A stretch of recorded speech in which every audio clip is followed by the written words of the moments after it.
Hey, good morning. Good afternoon. My name is Darren Finley. I'm the president of Recruitment Solutions at Engage to Excel. And it's my honor and privilege to lead a team of highly dedicated recruiters who deliver on recruitment solutions for our customers around the globe every single day. Appreciate you joining me today. We talk about onboarding with impact, 8 ways to engage and retain new talent. I want to say thank you to the Trendicators Research Group, the Engage to Excel Board of Advisors, and of course the government for providing a lot of the data that we have today and the insights around how you can create a great onboarding program. Poor onboarding experience can leave a new employee questioning their choice and quickly looking for employment elsewhere. And there's no shortage of options out there today. From a recruiting standpoint and a talent strategy standpoint, we're always looking for ways to find ROI in what we do every single day, and retention is really key. Today, I'm going to focus on just one aspect of the candidate experience that will absolutely impact early retention. And today's job market, pre-boarding and onboarding are really the more critical than ever in setting up employees for success. Effectively designed programs will welcome new employees before they even start, acclimate them to their roles, educate them about what the company has to offer, and engage them by making them feel like a valued team member. Carefully planning each employee's onboarding experience has become a crucial first step in their career experience journey and is vital for optimizing retention. And for our conversation today, onboarding and pre-boarding refer both to the experience between the time a candidate accepts an offer and starts and finishes their first couple of weeks. We all know that onboarding really is the experience that occurs when someone is coming on board in their early experience. And it's critical that that onboarding experience continues until they feel like they have the ability to make an impact and to run their job. When you realize that 74% say that their first day experience will affect their decision to stay within a month, that highlights the importance of creating this experience as a priority. And that impact follows through to 72% that say their total onboarding experience impacts their decision to stay for the first year. So it merits thought, attention, and investment in both time and dollars to create a great experience. But today, we're in this unprecedented labor market, and it's been unprecedented for a while, I think. This economic cycle that we're in requires us to pull all the levers possible to not only find, but also keep the important talent that you need. The employment rate at 3.5% in July is the lowest it's been since February of 2020. The number of unemployed persons edged down slightly to 5.7 million in July, as non-farm payroll numbers added 528,000 new jobs. And I think everyone was shocked by that number. I know I was. We were expecting lower numbers across the board. But really what happened across the board is that every sector was hiring in July, and it made a big spike.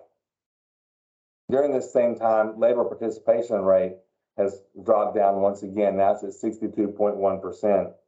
And that accounts for about 600,000 participants that have dropped out of the labor market and are no longer actually looking for work.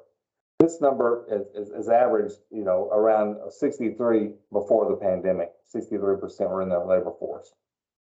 There's still over 11.2 million open jobs as of July. And remember, that number averaged about 5 million a year prior to 2019. So there's still, between the unemployed people that are out there, 5.5 million, 11 million open jobs. There's 2 jobs for every 1 person looking for work. So we really are in an unprecedented market. And the demographic forces and the demographic changes that are occurring are not going to have this change anytime soon. Add to that inflation, and the inflation rate in July was 8.6%. It was 9% in June, so it's dropped down just a little bit. But there's increasing pressure on all organizations around inflation, and specifically wage inflation. If you look at wages since 2019, there's been a 15% increase in wages from 2019 to present. And we don't see that subsiding anytime soon with the continued compression and labor market struggle that we have out there. When you listen to social media, look at social media, you see that executives are now talking more and more about possible recession and inflation. Actually, 3.6 times more comments around recession and inflation that occurred this same time last year. And the Federal Reserve has been very direct in saying they're going to continue to raise interest rates in their attempt to slow down the demand and slow down the economy. They know that this will soften the labor market. It's going to be a tough job to soften the labor market when you have 11 million jobs still open today and a shrinking workforce that's out there from a work labor participation rate. So despite all this economic destruction or the fear of it, the labor market has been very resilient this year. It's been on fire, actually. They've added 2.4 million jobs already this year. And even while the March to July period slowed just a little bit, as we talked about, July was huge. But the softening of the labor market expectations should not signal to us that it's time to put our guard down or all of a sudden be back in an employer-driven market, because that's not going to happen. It is a candidate-driven market, and it will continue to be a candidate-driven market based on the demographics of our labor force. So our mission at Engage to Excel is to provide great experiences from pre-hire to retirement. The Talent Board is our partner, focused on creating great candidate experiences. So our partnership is focused on having organizations realize the benefits of a great candidate experience. So today I want to share with you 8 things that we can do from an onboarding idea standpoint to help you onboard with impact. And that'll absolutely help you increase your early retention. So number 1 is engage new hires before day 1. Create an onboarding experience is going to motivate your new hires. Since 2019, the number of job seekers who stated they would consider another job if not contacted between the time they accepted the offer and their start date has actually risen from 45% to 61%. The expectations of interaction are changing.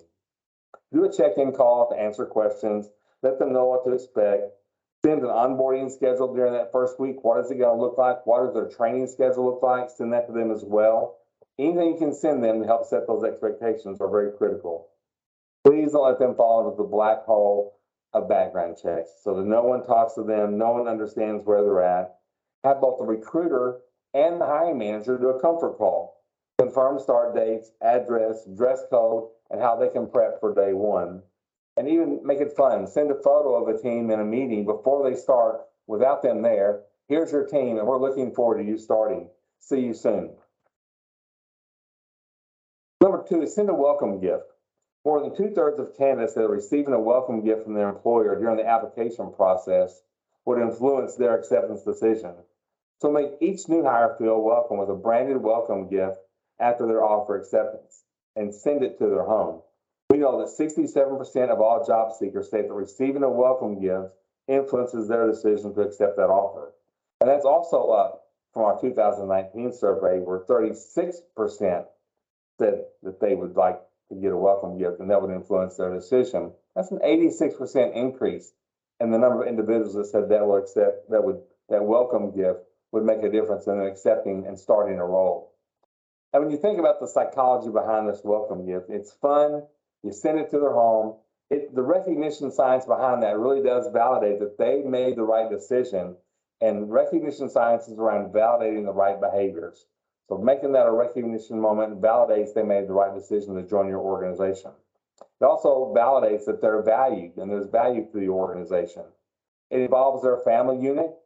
Dog barks and the UPS truck shows up. There's a gift. Who ordered it? Nobody knows.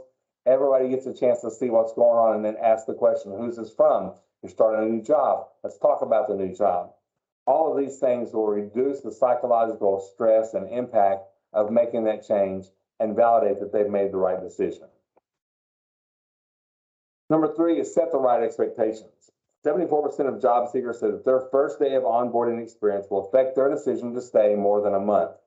So a well-organized onboarding experience is essential to motivating and retaining new hires. Think about the everyday things that they have to balance, whether it's working from home or commuting. Our lives are jam-packed with the activities that are in addition to our work lives. School activities, school schedules, commutes, family schedules, all have to be coordinated. I heard years ago the broad definition of why people leave is unmet expectations. And so since then, we found that the better we set those expectations, the better retention that we have across the board. So create a well-organized onboarding plan that will involve your existing team, and your new hire. Having your internal team prepared and ready to accept that new hire is critically important to relationship building and early experience as your team creates this experience. And it's not just the team of recruiters or HR, it's also the business. It's the unit they're working in, their production teams. Make sure everyone's involved in creating that new hire onboarding plan. And part of that plan is well planning ahead. And planning ahead, this may sound like a no-brainer, but you'd be amazed at how many times individuals will start without their equipment being there, whether it's shipped to their house or whether it's their workstation, without the proper access, without their badges. Nothing creates a more frustrating first day experience than having to wait for devices. So remember the 5 Ps. I'll make sure I get these right. Prior planning prevents poor performance, right? The 5 Ps. So work with your internal teams to ensure that the devices and email access and all the other tools are ready for day one. Create a formal checklist of these with HR, IT, benefits, and facilities for badges to ensure that everything is ready. Also set up accountability for who is responsible for ensuring that each item is checked off on the list and ready to go. If it's the new hires manager, sometimes people don't hire people very often, so they're not familiar with that process. Make sure they have the tools and the training and the assistance they need to get this plan in place and get everything ordered and set up. Otherwise, that manager is the one that's going to be having to apologize to the new hire for the equipment not being there and a plan not being in place and a badge access not being the way it should be. So help those hiring managers plan and set up day one for success. Number 5 is schedule teammate interaction. And so when you think about onboarding plans and asking teammates to schedule part of their day, get involved with that. Ask to be included as optional on the invitations if they're going out. But what I have actually found is that when we do it ourselves. So since I'm the one that has access to the new hires calendar, as well as the calendar of our existing teammates, I go in and send out the invitations and schedule things that first week for that new hire. They know when they're going to talk to production, when they're going to talk to HR, when they're going to get their benefits orientation. It's a very well planned out week. So as soon as they log in with their access, because they have it on the first day, they can see what that calendar looks like. You can also print that out and send it to them in advance so that they have that schedule before they even start. Again, setting those expectations for what that first week looks like. It also allows me to set up time at the end of each day to do a quick touch base with that new hire to answer any questions that they might have had, any things that might have been confusing, or who is who in the organization, and who do they talk to, and why do they talk to that person. Helps them put the connections together and actually understand why you had this set up the way you did. And then at the end of the week, I always do a final check-in to do several things. One, just to make sure that they don't have any questions that were unanswered through the first week, check how their meetings went, validate expectations, and then talk about week 2 and how we're going to continue that rhythm into week 2, or they go into their formal training or whatever week 2 might happen to look like. So depending on the role and how much collaboration you have, you may need to also set up one-on-ones for a longer period of time. And we also believe in that, whether it's a 30, 60, or 90-day checkups, having those continued times are really important to continue that connection with your new hire. Number 6 is create social connections. Make time for social connections on day one. And when you think about those first day plans, it's critical to help team members get acquainted and learn who those new staff members may be. So connect new members with their peers by introducing in a fun way. So whether it's a fun way to introduce in meetings or whether it's Zoom or web-based, find ways to build commonalities and build those bridges so they begin to start making those connections. If your new hire is starting in the office in the first day, plan to take them out to lunch. Bring some other team members with them so you can have that social interaction. If they're working from home, maybe you should send them lunch on the first day and do a lunch and learn over the web while everyone's having lunch together. This is a critical time to build relationships and find commonalities with the team to keep them engaged in your organization and reduce early turnover. Number 7 is create a buddy system. And speaking of building relationships, new hires need help in learning the ropes and learning navigating their new work environment. When choosing whom to pair that person up, ensure that the current employees whom you choose have the time and the motivation to help facilitate that positive experience for the new hires. Make sure that your buddies are experienced top performers in their roles and that they do understand how to navigate your software, your production lines, your procedures, and they know these things to be a great person that the new hire can turn to get their questions answered. They may not have all the questions around benefits, but at least they know who to send the new hire to if they have a benefits question or some other kind of question. They're their inside person. They're their key to understanding the organization. And this insider will be viewed as an asset to that new hire. And lastly, number 8 is introduce them to your recognition philosophy and your platform. Make recognition real.